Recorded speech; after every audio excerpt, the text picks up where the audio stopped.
first, we're getting an inside look at Mindy Kaling and Emma Thompson's new movie, Late Night. Emma Thompson and Mindy Kaling are lighting up the big screen. Molly, over here. The duo taking on the new comedy Late Night, and it's definitely making some noise. Who are you? I'm a new writer. The new female writer.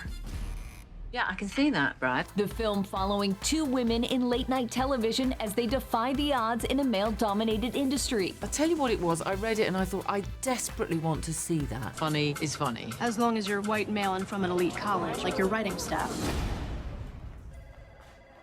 We need to hire a woman. Would a gay guy work? No. But it's also bringing together two of Hollywood's biggest powerhouses. I wrote this role for her, so when she said that she wanted to do it, I thought, like, well, this is truly one of the peaks of my life, existence. Mindy writing the script, motivated and eager for change. When you hear things like, that's not how things work, you, at a certain point, it's like, well, things have got to work differently. But Emma reminding us that the work has already begun. Back in the 70s, you know, you had John Belushi saying out loud, "Oh, women aren't funny," and not refusing to do sketches written by women. The development of our inclusion is slow, but it is happening. And what's great is that Mindy imagined it, and now it exists. The two-time Oscar winner debunking a myth she's heard all too often. You know, well, women aren't funny, they're just not funny. And you go, they don't really have a sense of humour. That was the gag, wasn't it? Feminists not having a sense of humour.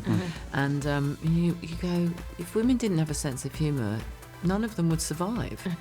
It's the only way we survive is because we can laugh. Tom Cruise is the same age as me. He gets to fight the mummy. I am the mummy. Catch Late Night in theaters now.